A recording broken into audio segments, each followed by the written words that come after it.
had all my processes in place. I now know their processes. They were just the things I did, left shoe, right shoe, things like that.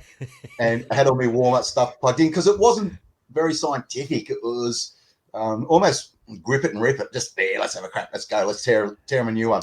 And we're laying in on the infield. We had a Big Mac meal and chips. And we're laying there on these benches with Maccas around us. The French guys have walked past us and like, oh.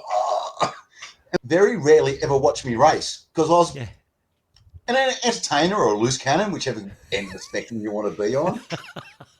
Imagine starting out as a kid, tearing around suburban Sydney on a bike and ending up a world champion track cyclist, Olympic medalist, and one of the most respected sprint coaches on the planet. That's the journey of Sean Eadie, the gentle giant of Australian cycling whose path from kindergarten teacher to elite athlete and coach is filled with lessons on mindset, resilience, and purpose. In this chat, Sean opens up about the highs and lows of life in the fast lane, from winning gold at the World Championships and living the Sydney Olympic dream to hitting burnout when his identity was wrapped up in being a cyclist. He shares the synchronistic moments that shaped his coaching career, the dark arts of sprint cycling, and why his mantra, see, do, act, still guides everything he does today. If you're someone who values growth, grit, and the pursuit of excellence, this episode will challenge how you think about learning, leadership, and what it truly means to perform at your best on the track and beyond. I'm Ian Hawkins, and this is Sport is Life. The purpose of sport, as I see it, is to see your vision become a reality. Find your voice, create strong connections, and learn to trust your body.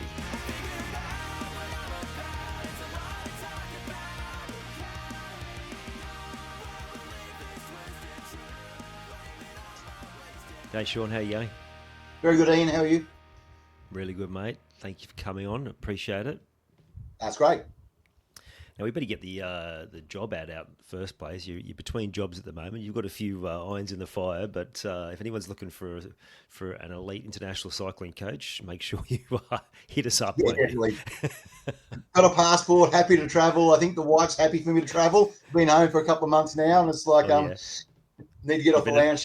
You've been annoying the shit out of her, and she wants you out. Sometimes I take the dog for a walk for both the dog and my own safety because she's working from home as well. I love it. It's I was mentioning before we hit record, I interviewed John Tapp yesterday, and he was saying he retired at 74 or something, and he's within 2 months he was back working full time because his wife was going crazy. Then 3 months off, and it's like, yeah, I've got my bag and passport, Dale. I'm ready to go somewhere.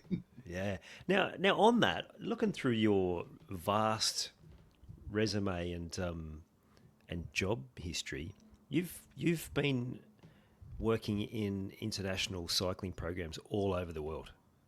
Yeah, I've been very fortunate for almost serendipitous opportunities to jump up. So I've just jumped on board of them, and it started out back. I retired in February, March of 2005. Lost 2006 somewhere. Just didn't know how to define myself. Probably just laid at home on the lounge with my parents. Then I got a phone call out of the blue from the high performance manager from Athens Olympics with all cycling. He was working at the UCI in Switzerland. Said, mate, I've got a 3-month gig. Do you want to come across? I was working in a bike shop at the time. I was actually walking to my car from the bike shop. I said, what time's the plane tomorrow? Sure. So from there, was working at the UCI in Switzerland as a sprint coach. There was an endurance coach, French guy. He worked for a province in China. He goes, would you go to China? I went, sure. Just here's my email. You have a million meetings, and you have the meeting, and you don't. If something comes of it, great. If it doesn't, well, you've had a meeting, you've built a network of rapport, or at least got a coffee out of it. Then all of a sudden, I get this random email. So 2 months later, found myself working for China, like a Chinese province, like a New South Wales state, based here in Sydney, but also in China for sort of 18 months. So, and it's sort of just, once you get out into the world, you start making connections and opportunities jump up. So, yeah, it just sort of started out with, sure, Switzerland for 3 months. I'll give that a crack. Yeah, you're not going to say no to Switzerland when someone comes knocking on your door with that offer. Nah, and the reason I thought I'd go there, I thought, wow, UCI, this will be great. I'll be able to have a look at the French program, the German program, the English program, like get some insight into what other countries are doing, and it's sort of refined, because all I knew was what we'd done in our own national philosophy and preparation. Got over there and I said, right, where do we start? And the my line manager at the time, my boss said, well, do what you want, you're in charge. I'm like, oh, that's great. Not what I was expecting, just sort of derailed me a little bit. So it was interesting to be sort of thrust into, off you go, mate. Yeah.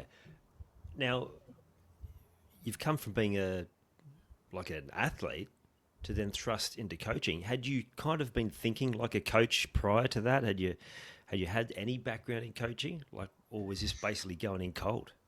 No, I'd done a little bit when I'd retired, just with masters and online stuff.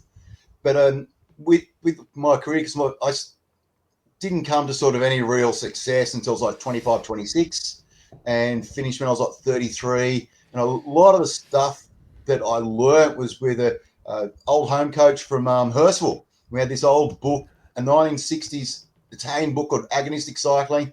They had 6 pages on sprint out of the whole book. We're like, oh, well, sprint's the dark arts. No one knows. We'll start there. So we learned a lot. And being a school teacher, we've sort of brought that mentality of curriculum-based learning to it and just give stuff a time.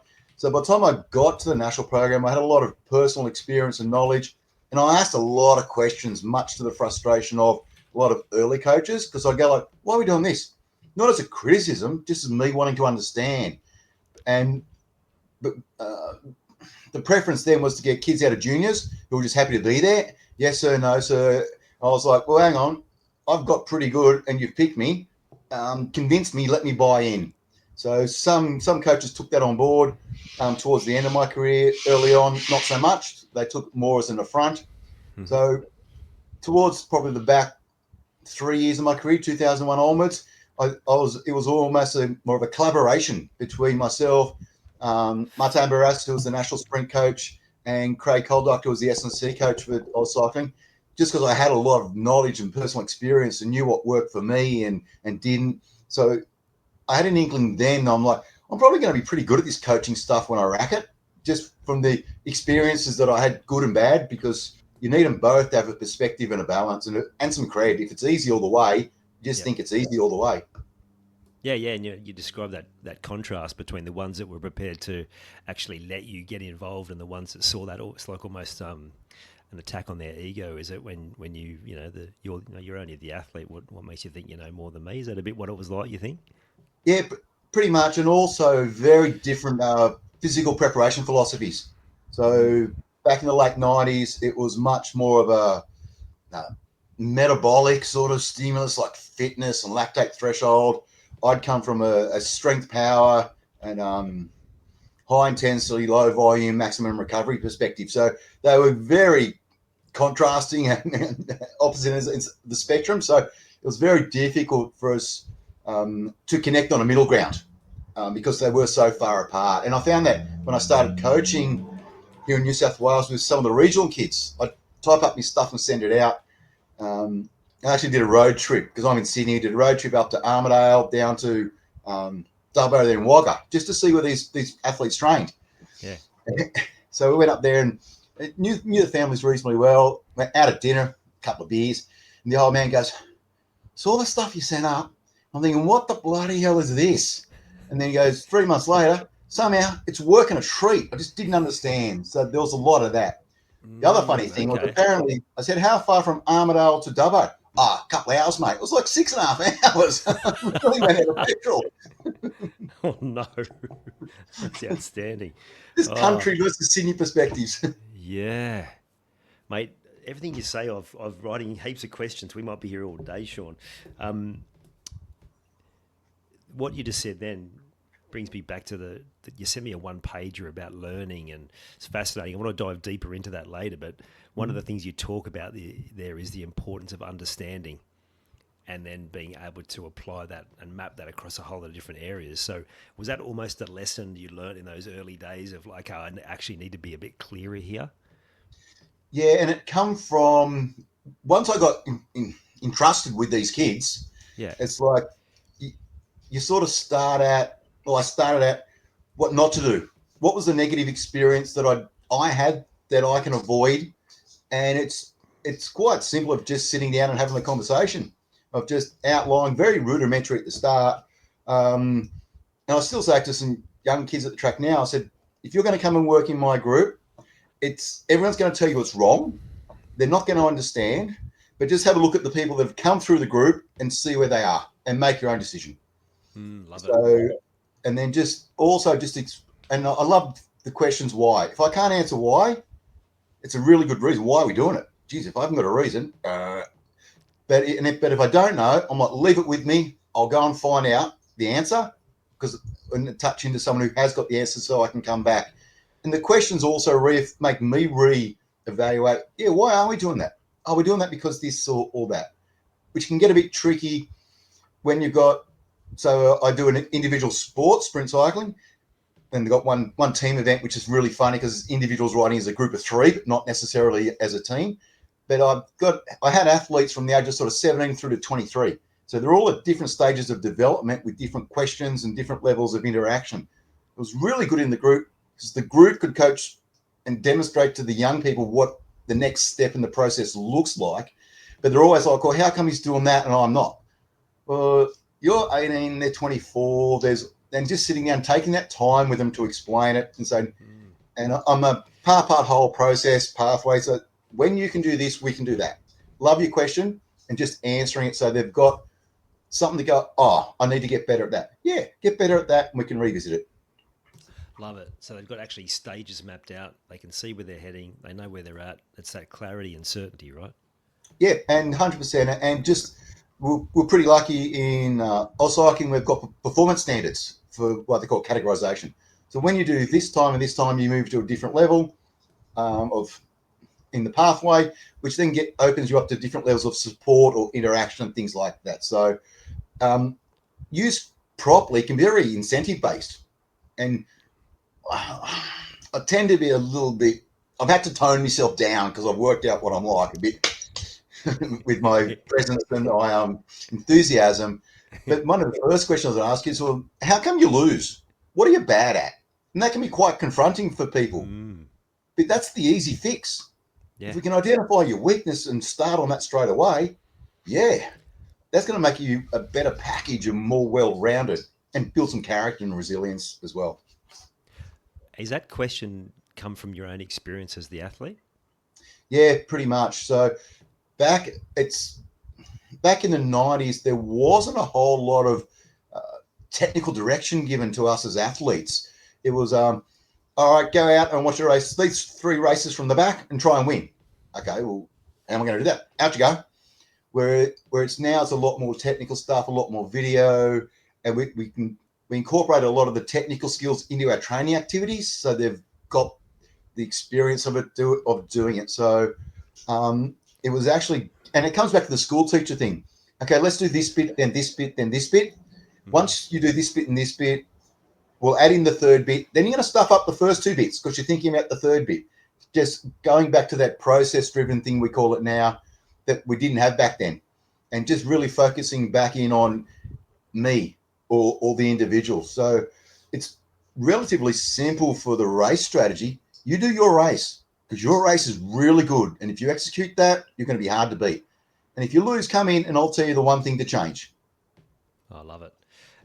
You talked about using that 6 pages from the book from the 60s and saying that the sprinting's a dark arts. I'm pretty sure in the swimming, it was Cameron McAvoy saying that he questioned why they would just swum laps for sprinters. Why do we swim lap after lap after lap? And no one could give him an answer. And he just started building his own strategy. He started building like he was tied up or whatever and doing stuff like resistance training. Like Yep. every other sport does it. I'm sure you do. You guys do a heap of it. Yeah. And so my question is, like, because it sounds like there's a whole lot of things that like cycling has come a long way. How much of that was technology? How much of it was you going exploring these different programs around the world? And how much of it was you just on the run, actually going, actually, we could do this so much better if I gave them these things that I never had when I was an athlete? So when I was an athlete, it was exactly that question. Why have I got to go and do a 100K road ride on the weekend when my event's 15 seconds? You need to do road miles. No, I don't. I need to be strong, big, powerful, and fast. So what we know now is just detraining the muscle fiber types you need, blah, blah, blah, and you do it other ways. But what we sort of did was, okay, we just started with the question out of the old Hurstville Oval. I'm bad at low speed acceleration. Let's do a heap of them. Let's do them for 3 months and see at the end of 3 months. So each thing we gave sort of a 3-month window to give it enough time and then assess it at the end of the 3 months. What was interesting was quite often we didn't learn what we expected, but we learned something else. Interesting. Oh, that's actually had an impact here in my racing event.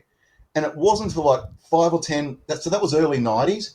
Yeah. It wasn't until I got down to Adelaide, as I said, with Marv and Craig in sort of 2001, 2003, that it all made sense. I'm going to do a heap of plyos, a heap of this and a heap of that. I'm like, I've been doing that for 20 years or 15 years. How come that works? That works because of this, and this. So you're telling them that this is why it works? No. I'm saying, how's it work? And they're coming back to me. Okay. They're coming back with their PhDs and their research and all. I still don't like reading the journals. They said, because blah, blah, blah, blah, blah. I'm so, all right, that makes sense. I understand now. But, And I even say to my groups now, I don't need to understand how. I just need to know what. And if I'm we do this and we get this result, and it's very frustrating for support staff when you're working in systems because they want evidence-based. So I'll give you the evidence in 6 months when we win, mate. And it's like, you don't go to the meetings explaining why they failed. I do. So you're good. You've done what I asked. But just that being in front of the curve and predicting, and I think what they call it modeling now, what will it take to win, all that sort of stuff. And being willing to take a chance, try something new. Because if you do what everyone's doing, you're going to get what everyone's got. And then it comes down to physiology. So just come back to it. Oh, I need to fix this. Let's go. Love it. So very specific for what you need. And also I love being open to different results than what you expected. And I think that's just a great metaphor for life, isn't it? Like we think we know where we're heading and how it's going to happen, but more often than not, there's a surprise along the way, and being able to adapt is so important. I've got this analogy. It's like driving at night with your headlights on. You know where you want to get to, and then all of a sudden there's a roadblock. Oh, which way am I going to go? So you go left or right. But if you're still heading towards your destination, you're going to get there. You're just going to see and learn different things on the way. It's having that flexibility or that fluidity to adapt. Yeah, love it. That time you mentioned, you actually win a world championship. Do you have good memories of that event? I don't remember much of it. Really? Because it was like so intense, or? No, because I had my had all my processes in place. I now know their processes. They were just the things I did, left shoe, right shoe, things like that. And I had all my warm-up stuff plugged in because it wasn't very scientific. It was almost grip it and rip it. Just there, let's have a crack. Let's go. Let's tear them a new one. Yeah. And we had a very good training group. So we had Ryan Bailey, who won 2 gold medals at Athens, and Joby Dacre, who won the same year as I. So we had and they were young. They'd come out of the juniors in 2000. So I was like 33. They were like 20. So there was young buck, old buck. So it was really, really competitive. Probably wouldn't go down well these days. But just the level of intensity at every training session was absolutely amazing. So me being a little bit older, again, just focusing on myself, my mantra on the line was see, do, act. See, do, act, race. And what I was trying to do by that was take my cognitive function out of it. Let my eyes go into from my eyes to my subconscious to my actions. So I didn't have time to think and process. I was just fluid in the moment. And I got snippets of memory from the 10 races we did those 2 days. One memory I do have, though, is quite funny because we were laying down, we made the semis, and I'd never got past the top 8. And it was in Copenhagen. It was like too far to the hotel and back between the sessions. So the high performance manager, Joby and I are in the top 4 against 2 French guys that have won like 1,000 between them. Yeah. And they brought us back Macca's. And we're laying on the infield. We had a Big Mac meal and chips. And we're laying there on these benches with Maccas around us. The French guys have walked past us and like, oh, and we've gone out and smashed them. So then up Joey and I in the final. So They what got cocky. I learned now was bad calories are better than no calories. Get the sugar and fats in so you've got some energy. So that's probably what. And they actually shaved because I had a beard. So the defending world champion shaved my beard off after the podium, which I went live on Eurosport or something. So I probably remember that more, but I can't remember any of the races. I watched a couple of the races, and I'm just there going, "Oh, how bad is that? Mistake." But through the coach lens. at the time, just in the fluidity and the flow of the moment, it was just actions and magical stuff. And Scott, that worked, and not even that worked. It wasn't a conscious choices. It was just doing things. Just doing. See, do, act. Love it. Yep. The French. I remember reading Robbie Slater's biography, and he talked about when he first went to play in Lens in the French league. They were so far ahead of everyone else in terms of nutrition, and they had specific foods. And then he said, then you contrast that where they've got all the nutrition right. He went over to the UK where they're still on that eat whatever you want, and we're going to play hard, train hard, drink hard sort of thing.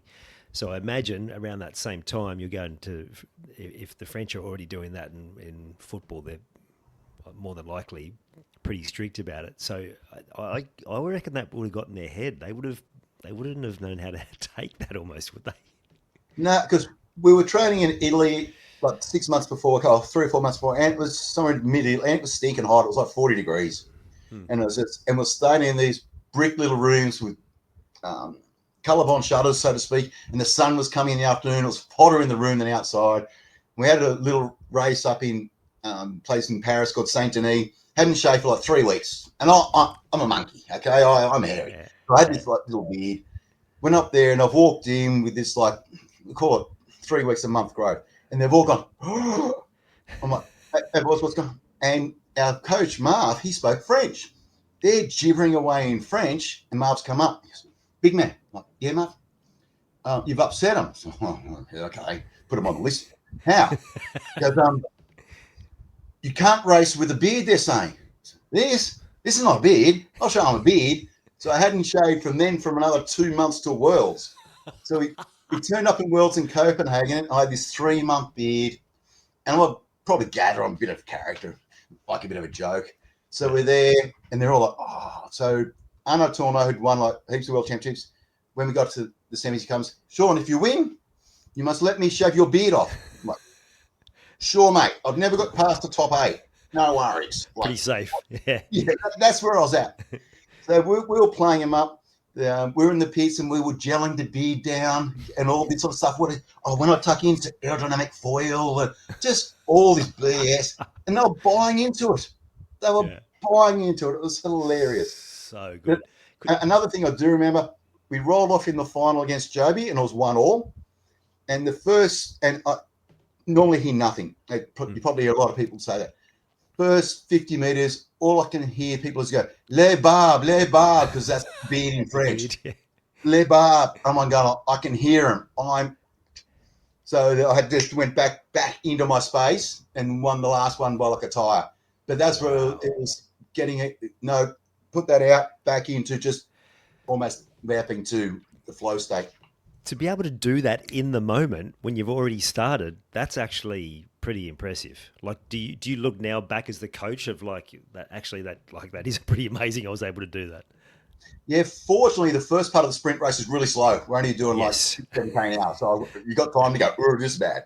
Yeah, it's a trainable thing, and I train most of my guys to do it without them realizing they do it. And we do it through 2 modalities. One of them's in the gym. We'll sit there and laugh, joke, have a talk. And it's all right. 20 seconds, you're in the squat. Get your stuff together, all the leg press. And it's that focus. We do it in training in standing starts. They get on the bike. They've got 50 seconds to get out and launch it. So they've got that little window where they can turn it on. And they learn to turn it on and off to greater degrees because you can't be on the whole time for 10 hours at the track. You No. need to be able to pick your little windows where you got your emotional energy ready to go, and then turn it back off, have some fun, relax, and then recharge it. Love it. Can fool them into doing the mental strength work without them knowing it. That's a really I great do a technique. whole lot of stuff that they don't realise till later. They'll come back and go, "We were doing that." Yeah, mate. Yeah, that's right. Oh, that's good. Thank you. Yeah. So good. My memory of you, the athlete, was definitely the beard. So was that surely that wasn't the only time where you were sporting the big bushy beard? No, I think in Athens I actually grew like a pharaoh goatee That's the one I just can remember. because the beard had been done. So I Yeah. was like, oh, well, and it was no real rhyme or reason other than 2002 they said you can't. Yeah, I can. Watch me. And I can't remember the reason for 2004, but I'm like 183 kilo, sorry, 183 centimeters, 100 kilos.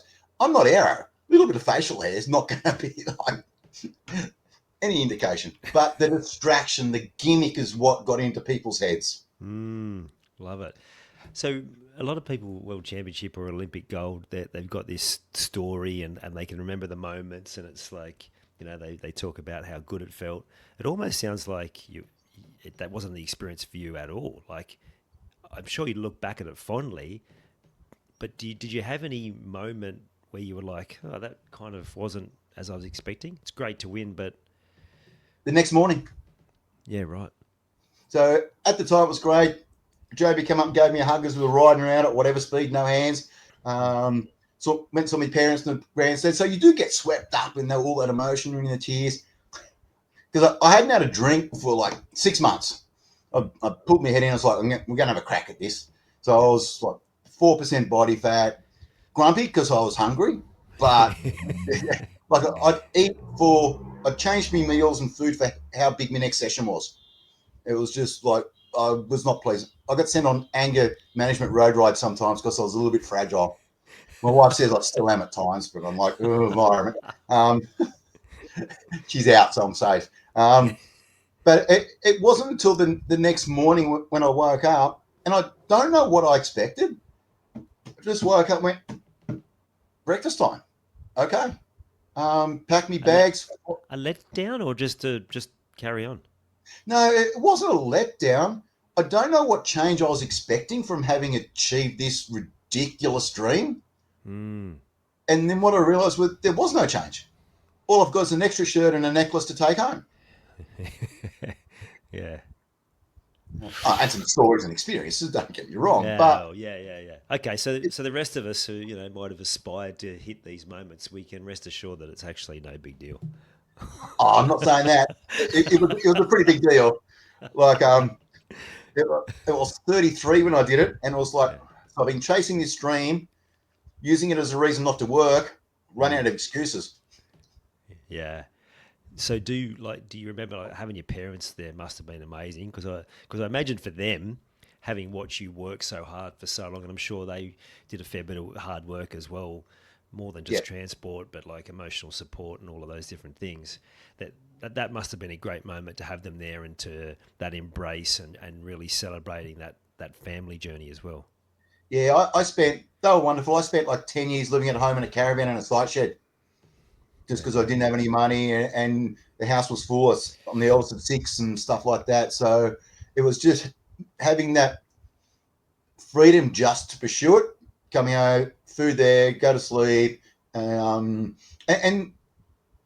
their trust and faith, sometimes they're probably thinking, when's he going to wake up? What's he doing? What's yeah, he doing? yeah. But to have them there was great. And what's funny was I've had a couple of crashes in my time, and mum very rarely ever watched me race because I was Yeah. an entertainer or a loose cannon, whichever end of the spectrum you want to be on. But whenever I went away, because I was in national teams from sort of 97 on, oh, she was on every trip. Her and dad would come to every trip. And dad's going, you don't even watch. We're going to Copenhagen. We're going to here. We're going to there. So Yeah. she used that as the premise to go on a holiday. Travel. Yeah. Outstanding. Good work, Mum. While we're talking about big events, what are your memories of Sydney 2000? They were the event was spectacular. Um, the lead up was colourful and challenging, but the event, the vibe, when we come into Sydney, even we're training up in Rockhampton before, Yeah. 3 weeks or a month before, flying into Sydney and just the buzz and having like the Olympics in my hometown. So that was very special. It was like, wow, I train here. I know all the secret backways and all that sort of stuff. Yeah. And just seeing there was an extra 5,000 seats at the track that they'd taken out. So the place was just packed and going off, and just the Aussie vibe. It was September. It was glorious weather. It was like mid to high 20s. It was just like, how good is this? And we're on the first 3 days. So by the fourth day, we were done. But just how good. so the buzz around the place, just from all of the sports in the village and all the Australians, it was a real we event. No matter what, if you're wearing the Australian kit, we were there just to like, yeah, this is ours. Let's go and get it. Yeah, I've had a couple of other Olympians on, and they've talked about how they weren't expecting that energy, and at first it was actually to the detriment of performance. But then once they realised, okay, no, we actually need to like embrace this surge of the crowd instead of looking at it as pressure. Do you have any memories of that? Like, was it impactful to performance in a positive or negative way? We were. I don't think it was impact. I think it was a positive way because we were able to draw on it and use it. We were very lucky that we had the World Championships 3 years earlier in 1997 in Perth. So we had that experience of a home crowd at a home track, and that vibe. This was just magnified. And I do remember on the team sprint, because I was a starter in the gate, and there'd be crowd going noisy till the last 5 seconds where they got the bips. Then you could hear a pin drop. Wow. You take your first pedal stroke and the place would explode. You could hardly hear yourself think. So just that sort of anticipation, then almost like the crowd was being released by the starting gate as well, and the excitement of that, which was, at the time, you don't realise it. It's not till like, for me, some years later, because you just caught up in the next thing. Wow, that was good. What can I do better? How can I improve? Then you finish and take some time after it, and you go like, so my wife now, she goes, my shed, what's all them green bags? They're like, 30 years of my life. What are you doing with them? Keeping them till you put me in the ground. So what's that, like medals, paraphernalia? All Green kits and stuff like that. So it's because to me it was so hard to make. I didn't make the Olympics till I was like 30 or something. So it was like getting your first.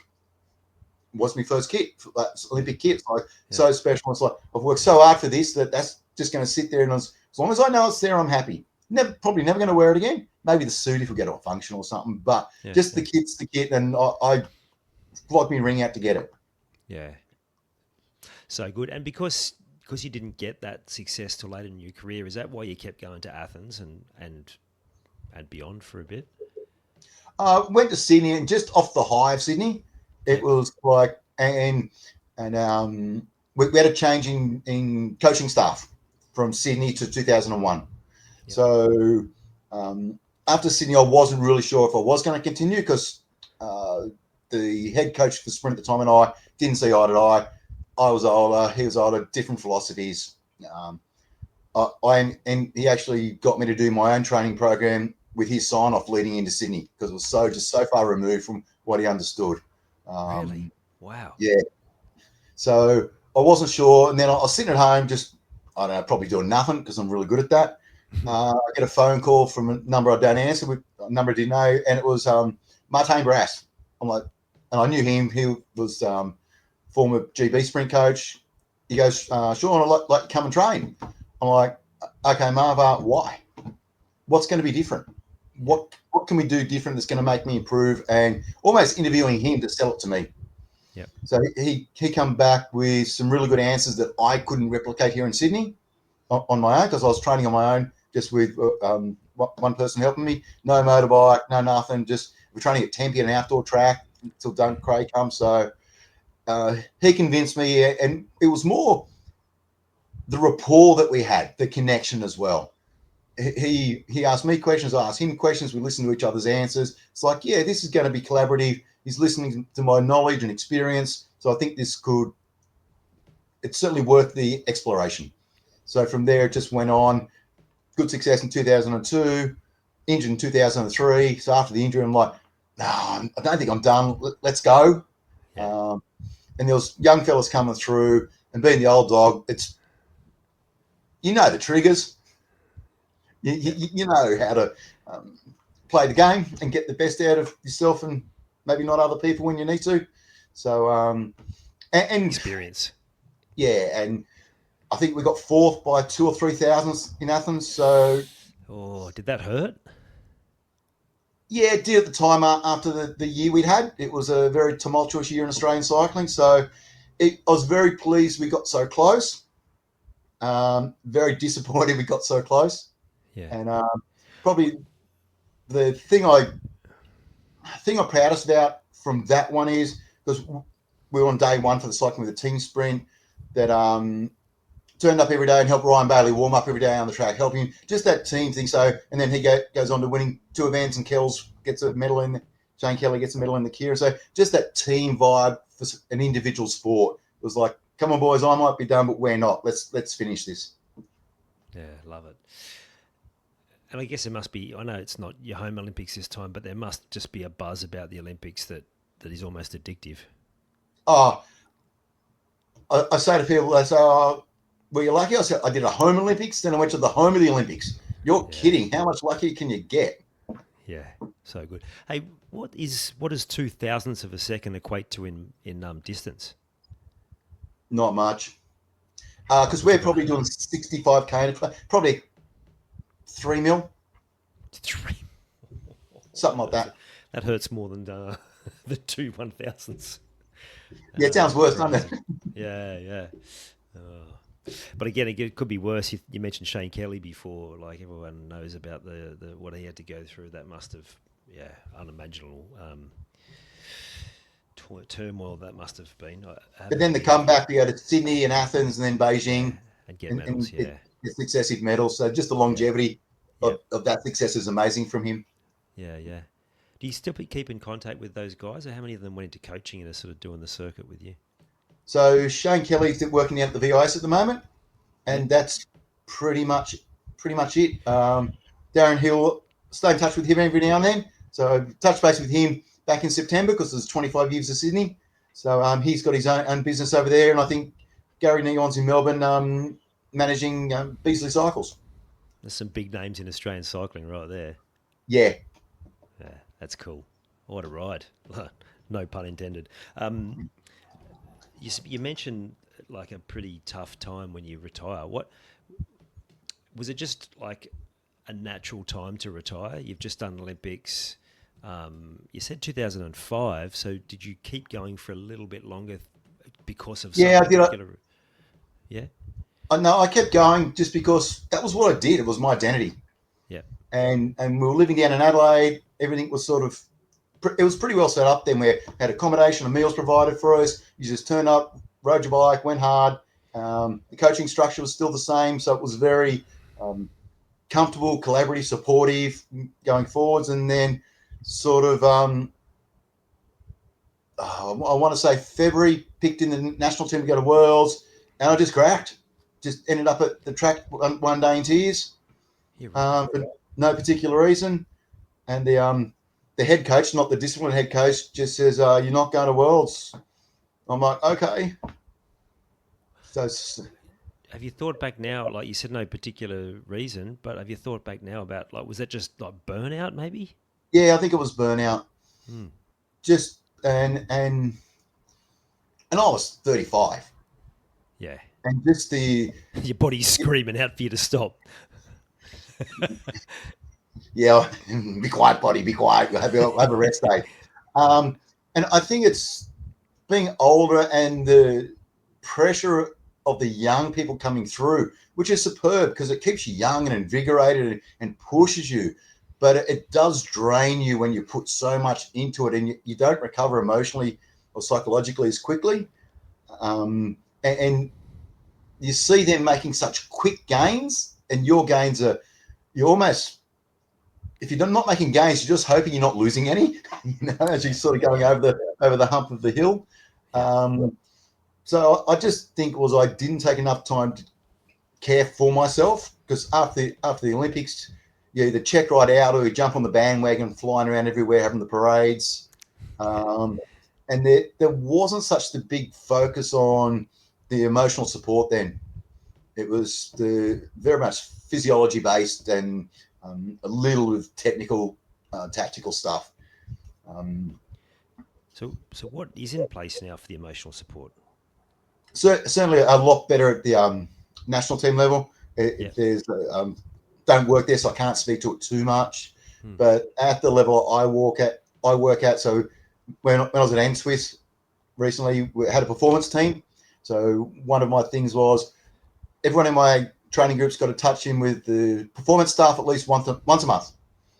And then like nutrition and the strength and conditioning, physio, sports cycle, and they change the names of all that stuff.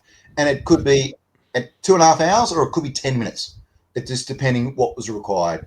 So just that check-in. And because I was spending 16 hours a week with these people, I had a pretty good read on them. Once they walked in the track or the gym, you could go, oh, okay, we'll just have a quiet chat or word them up. And part of making him touch base with everyone was getting him used to being in the workforce. You've got to do stuff you don't necessarily want to do or understand. So just go and touch base. And I was pretty hard aligned on it. And the support staff will report back. If they haven't heard from someone, they'd send me a message or bump me at work. Sean, I haven't heard from so-and-so. So I'd just say at the track, oh, you caught up with blah, blah? No. Well, if you haven't got an appointment, don't come to the next session. Not go and do it, but just have the appointment. Yeah. So with taking away something they want to do, well, you've got to do some stuff you don't want to do. Yeah. And then particularly with young fellas, like 17 to 19, they're very young fellerish. Bulletproof. They think they are anyway. They know better. I used to win when I was 17. Okay, mate, no worries. I'll be over here when you lose and want to ask me a question. Just removing that stigma and seeing the rest of the group being involved in it and going like, oh, yeah, I saw so-and-so. That was really good. I got this, this, and this. And I'm like, I want some of that. Off you go. Go and have the conversation. Yeah, and again, my support staff had a hierarchy of resourcing as well. So they'd always check with me before they. So if they've ticked the boxes and I think they're ready, yep, let's offer them more support in whatever form that was. So there's certainly a lot more awareness around it now. Yeah, that's great to hear. You mentioned your identity was wrapped up in being a cyclist. Is that part of that crash that you sort of mentioned before, 2006? Like because you'd lost that big part of your identity and you weren't really sure who you were anymore? 100%. It wasn't yanked away from me. I chose. The Institute of Sport in Adelaide was really good when I was down there, and from February through that, they just sort of let me stay down there. And I was like, I actually went up to them and said, can I go home? And they're like, yeah, please do. No, I was down there like 3 weeks or a month, just sitting around, and we're living in South Adelaide in the city. It wasn't terrible, you know. So, yeah. I'm going back to a site shed. I think I can spend a couple of weeks here just decompressing. Yeah. But it was like it got to I'm very on or off. I like to be doing a million things or nothing. And I got to the point of doing nothing that it was like, I'm bored now. I can't. There's no next step here. And it wasn't my home. It was somewhere I went to for work. Sydney was a home. It just feels home when I'm here. Yeah. So then I come back and laid around in my site shed for a while. Old man said, come with me, do some work. He was doing some work at the moment with bushfire risk management. So we're cruising around doing that, which I like because we're doing some assessment and just writing reports and submitting to council or whatever. So that was good. And I was doing something that got me sort of back in the groove. Started working at the bike shop because it was the world. It was getting me out of the house. The hardest thing is just get out of the house, just be doing something. And then that random phone call come from Switzerland, which sort of then just, okay, let's go. But certainly that I wasn't self-aware or enlightened enough at that time to sit down and go, well, who am I now? Yeah, right. I was sort of just stuck in, what am I now? I don't know. Too hard. Put it away. Yeah. It sounds like you're pretty lucky that those sort of things showed up and you had a dad that knew he needed to get you out and active. Yeah, that's really good. Are you prone to burnout still, or was that just a 100%, snapshot? Yeah, 100%. because you're like you just described it. Then you're either all in or you're doing nothing. So is that when you get like your all in goes for a little bit too long and you haven't had enough of that downtime? Yeah, it happened to me again in April Yeah, right. this year. So we found out in October that the NSWIS program for cycling wasn't going to be continued past track nationals. So I'm like, wow, I've got like 10 athletes that have been categorized. Two of them have actually just won bronze medals last night for their first world championships. So it was like, okay, I got 6 months here. Here's what I need to do. I need to get all the athletes recategorized, which is just a process from the Australian Institute of Sport to keep them within the pathway. Yep. To do that, they need to get these performance standards and results. And I want to get everyone a medal at either Oceanias or Nationals. So for the next 6 months, that was my priority, to meet those goals, to give those athletes the best chance, because they had to relocate out of Sydney. There's nothing here. So they've all gone somewhere else, to give them the best chance to making the most attractable commodity or athlete. And that's ruthless to sound that, but they are commodities. That who's going to want them, and encourage the system to keep them in place. So, I just went hard and just did what needed to be done. Got home and I don't think I unpacked my bag from Nationals for a month. Just dropped it in my office and shut the door. Yeah, right. Because I knew I was cooked. And my missus is good. I met her after. She's never known me as a cyclist, just as like what I do. And she goes, okay. And she'd get up. It's funny. We've got a little dog recently. I get out of bed and I go and sit on the lounge. The dog gets out and sits on the lounge. She goes, you two are bad influences on each other. But it's just, I'm now aware that I need to take the time to recharge my own battery. And I'll go for 2.5 hour 10K walks, because I'm down here. I've got national park paths or whatever. I go to the gym a couple of days a week and just try new training modalities and ideas and just test things out. And I'm excellent at putting this thing on silent, leaving it face down in my office and not checking it for 2 days. I've noticed. Trying to contact you to make this happen. Since I got my phone back from my work on my own account, that was April. I still don't have voicemail on it. That's how bad I am. I remember you messaging that back to me going, sorry, mate, I haven't got anything set up. I'll get back to you, I promise. Yeah. So I can disconnect from the world pretty well. And the people that I work with know that. They generally just send me a text. So I'm going to put that on my voicemail. Leave a message if you like, but send me a text. Yeah, that's good. I've been prone to burnout as well.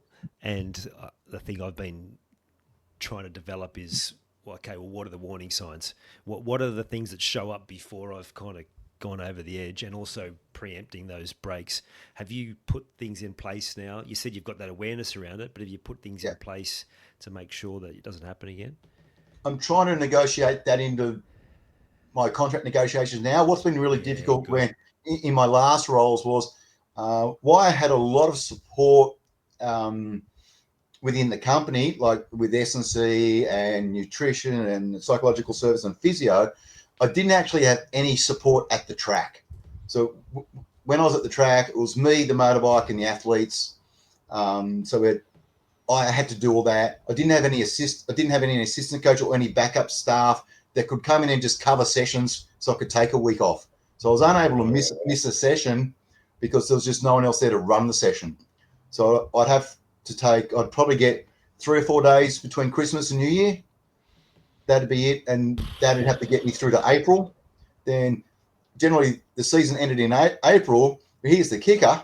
In April, you've got to do categorization, because that's due the end of April. So then you've got to do then you're stuck on the computer going through all the results for the last year, the projections, the results, the times, the power, putting that into tables and spreadsheets, been involved in panels. That gets announced at the end of April, and the athletes come back the 3rd week of April. Can we start? We're good to go. We're bored. Yeah, sure. Okay. Yeah, that's intense. Wow. Well, I'm glad you're making sure you're putting that into the contract as well, because I think that's probably the best place to start. Is if it's already inbuilt, then you've got no choice. Yeah. I'm curious. I was listening to a clip. Michael Jordan's back on TV for the first time. He's doing some stuff with NBC, and there was a little snippet of the first bit that he did, and he was asking the guy interviewing him, saying, when was the last time you shot a basket? And he said, well, mate, years, except just recently went to the Ryder Cup, and he said, and the people I was staying with, because he stayed in an Airbnb, the guy just said, oh, do you mind if you shoot one for me for my kids? And he said, I've never been so nervous because here are these grandkids who have heard so much about me, and I've got to take this shot. And the interviewing goes, but did you swish it? And he goes, of course. So my question to you is, do you cycle in any way, or has it just been a clean break? I do ergo in my shed. So okay. I do stationary bike. Yeah. Just because second best breakup I ever had was hunger. Oh, okay. So I like me food and me drink. I'm not afraid of a beer and a pie. So I just walk out to my shed. I jump on my ergo. I'll smash out like 40 seconds on, 20 seconds off at a cadence and sit on my threshold heart rate, just purely burning calories and trying to keep the blood pressure down and a bit of weight off. And for me, I think I clear my mind very much when I'm moving. So even if I'm at the track or the gym, not always, but if they ask me a question I don't know, I'll just go for a wander. It's like I'll come and I'll turn around. That's it. But if I'm sitting in a chair, that to me feels like admin, programming, boring. Like that's not the creative stuff that floats my boat. That's not where the aha moments come from. Yeah. The aha moments are out when I'm moving, sitting on the bench press at the gym, or I'm driving home. Quite often from the track, I'll drive home without the radio or no music, no talk, because I've spent 4 hours just talking. I just need silence for the 40 minutes drive. And that's where sort of when the noise goes away, you can hear, it gives it space for the ideas to come up. And then I'll come in, hello to the wife, give her a kiss, run straight out to where I'm sitting now, pull out my pad and paper and start furiously writing notes of the ideas I've had in the car. Or I'll jump up during a movie and she'll just go, have a thought? Yes. I usually get, is everything okay? I'm like, yeah, no, I've just got an idea. It's why we get those ideas in the shower, or the worst one is when you just lie down, you've just got comfortable in bed and some idea comes to you like, oh, do I try and remember it or do I? Falling asleep in the lounge last, tired as, went into bed and went, what do I get? Is on. They're on at 1 o'clock. It's not my job. I've done my job. They've got there. But it's something when you lay down in your bed, your brain goes, oh, silence. Let's get to him. Yeah, absolutely. I just want to read something because you sent me your resume, and this opening part I just thought was so profound. So I'm just going to read a few bits. As an educator, I believe people learn through experience. That experience may be doing, reading, watching, and talking. When people make a connection for themselves, they are better able to understand what they've just realised and then apply it to a wider variety of situations. Learning is not being able to repeat something, it's being able to apply what they know to a wide variety of situations and circumstances. And then the next line, I choose to empower people with knowledge and understanding so they have more information experience to draw on when making decisions in the future. Now, that's like a great description of exactly what I'm trying to achieve here on this podcast is here's some lessons from sport or life, and here's how you map it across. Where did you come up with that philosophy? Because to me, that is like near perfection in how we should be not just teaching, but encouraging people to learn for themselves. Thanks for your kind words. Stems sort of from my school teacher's background. Big proponent of discovery learning. If you do it and it just clicks, then it's yours. Then you can apply it to wherever else. And the more you do things, the more you learn what to do with things as well. And I'll share a couple of like my little philosophies with you that sort of underpin it. So my ultimate goal is to become redundant. I'm a step in the pathway. I'm not the end goal of the pathway at this moment. So my job is to, in this talent identification, discovery, development space where I've been, is to identify kids that might be good or athletes. If they want to come on and have a crack, Convince me. Give me a reason to allow you to come to my group.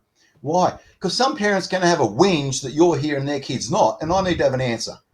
Oh, I got 3 silver medals in sprint and this at nationals last year. Welcome, come on in. Happy days. Then my next job, and I with people that are at the end of their time with me that are progressing to national team, it's more okay. What do you think you need to do? What's the correct gear choice? What's the correct strategy? Should you do another effort or not? I don't know. We'll take a moment to think. Is the next effort going to be better or worse? Better. How are you going to make it better? What are you going to do to make it better? Worse. Good. Finished. And sometimes it should be, because it's not essentially a metabolic fitness thing anymore. Generally try and finish leaving the session going, I'm glad I didn't do one more versus, oh, I shouldn't have done that last one, because that just impacts how long before you get. So I've got to just share with you a couple of my own little philosophies that is an absolute punish for new people coming into my group. So my personal one I've got is empathy, honesty, courage, and patience. So empathy is I've got to try and understand where this person's coming from, why they're reacting or coming this way. Honesty is just to ask them the question, or is it courage? No. Empathy, honesty. Be honest with them. Just tell them the truth. You can't do this because, or you can, and then patience. It takes a long time for people to get stuff. Yeah. Give them time. Just work, and then comes back to the empathy of where they're at and asking them questions. Oh, communication was the other one. Ask a lot of questions. How come? Yeah. What do you think you should do? Just to get them used to talking to me. And then once they're talking to me, I can ask them questions and challenge them to get to change what they're doing, because what they're doing may not be successful going forwards. So that was the second one. It's communicate, challenge, change, teach. So get them used to talking to me about stuff that doesn't matter. So when you have a talk that does matter, they listen. Yeah. Challenge them. How come? Get them to change something because that's not better, or change your position, or change your line, whatever it is. And then the more experienced athletes in the group, they teach the new people. So the group's coaching the group, which allows me to step back, see what the older athletes actually have internalized and fully understand. I can jump in and coach them, because we do a lot of physical preparation, but not much coaching necessarily, because they're two different things. Coaching is about affecting the change. Physical preparation is about making the gas, and then it builds the culture within the group. I'm not a big one on the kumbaya, hold hands. It's the culture of the group that affects the group and all gets on and has that lively dynamic. It looks a little bit confronting from the outside, because they're like, no, particularly for like young people coming in. But and I've had a few people come, oh, your group's very animated. Yeah, I know. They're used to talk, and again, this is getting them used to talking to people in the workplace, out in the world, asking questions, trying to understand, helping other people, just all these things. I want them to be good people when they're finished with me. They've learned something.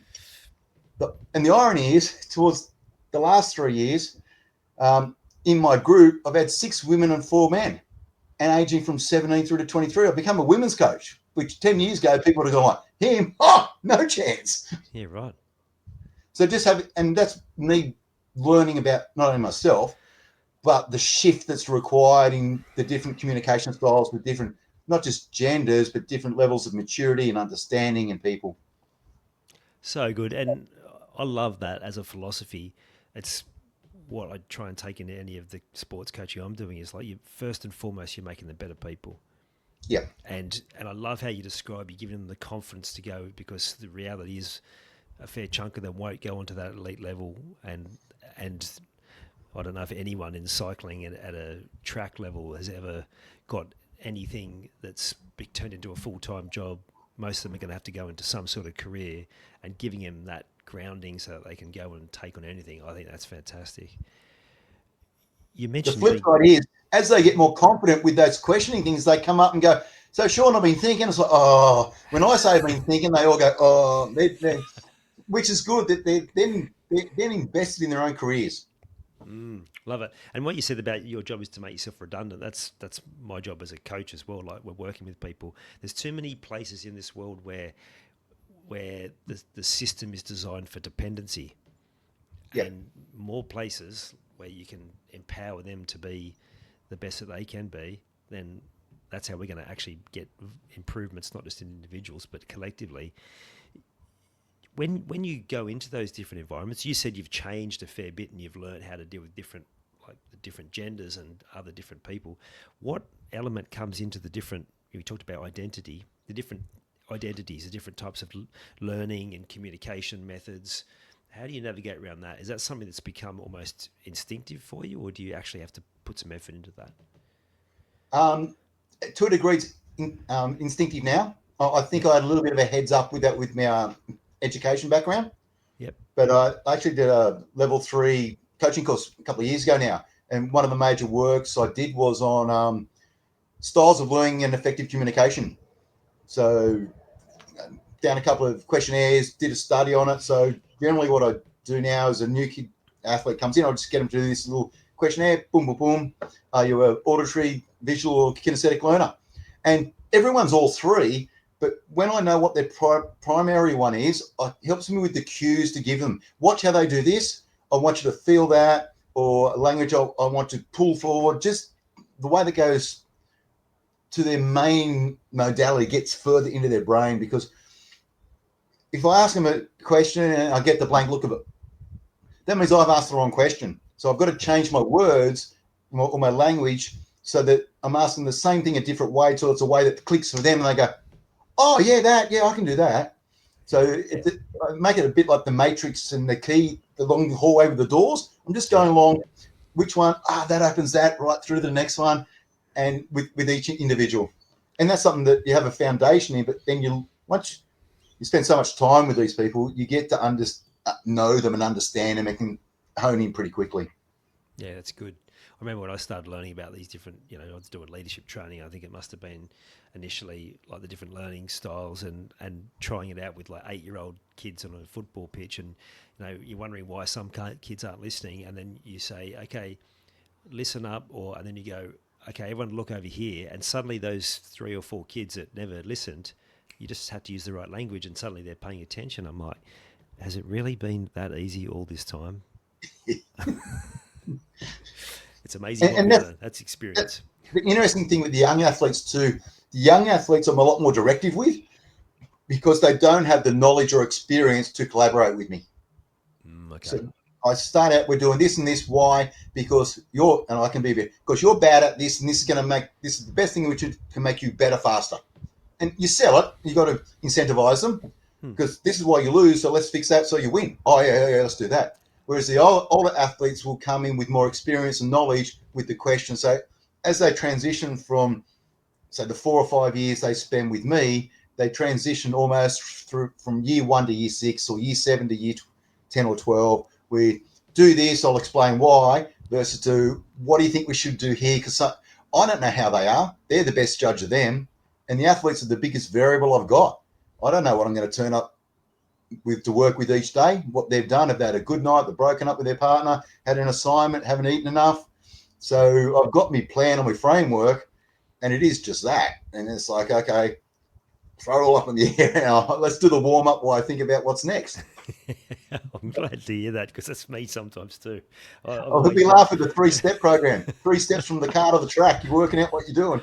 Exactly. I think people that get there and they're organised, and I guess it's just, again, that's the different operating systems, and they've got this whole structured thing. If I had that much structure, I'd just get bored. Whereas more like, okay, where are we heading with this? It's good. You mentioned, like, you said that opportunity. You got that phone call, and you got an opportunity to go and work in Switzerland with all these different national bodies and philosophies.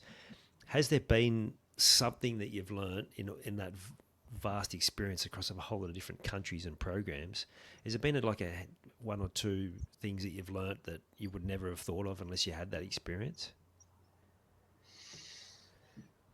And is the philosophies of those countries drastically different to what we do here? No, they're not.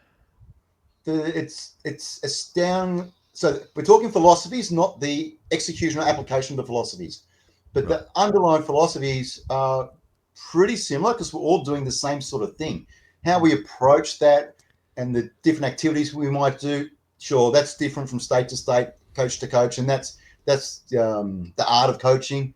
And it comes down to, I think, a large degree, have you got the cattle and the support around the group that you've got to nurture and give them enough time to learn about themselves and grow. I think one of the things that I'm sort of big on, if I was in charge, would be to have a national philosophy, like a curriculum.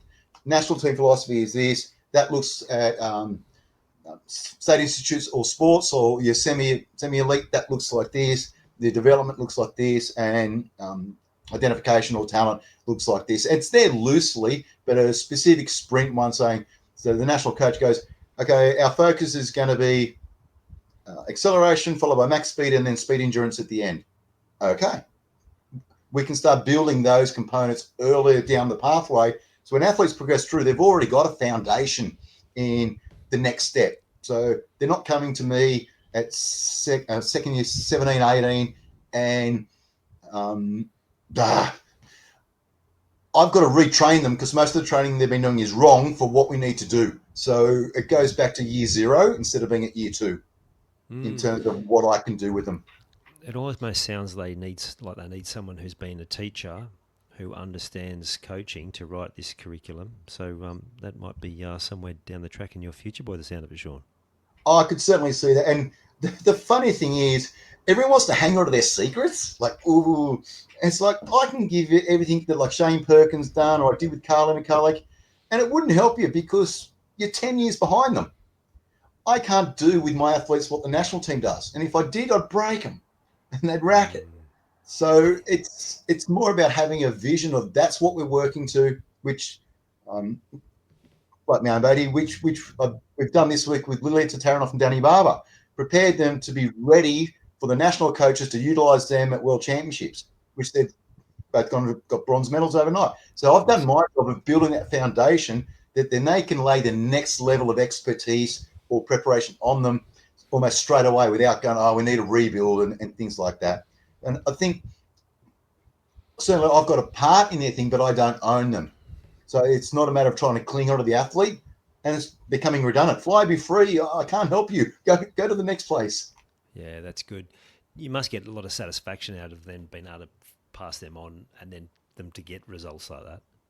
Yeah, definitely. And I look very much around, have I created a good system? And I judge that by 2 ways, because the sport we do is voluntary and it's very expensive. So if I've got, say, 6 to 10 athletes during the week, because we train 3 till 6.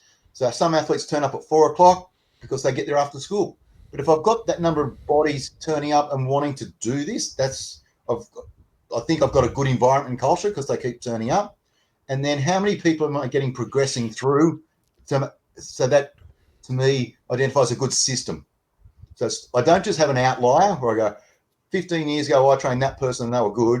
I've got a constant flow and people have coming in, progressing up through the pathway and reaching the maximum they can, because not the further you go, the less people get there. But if they've reached their maximum potential or ability, they've learned some stuff, you need one to progress through, and then you're always looking for the next one. But we've got a team sport, so I need 5 or 6 for the one to come through.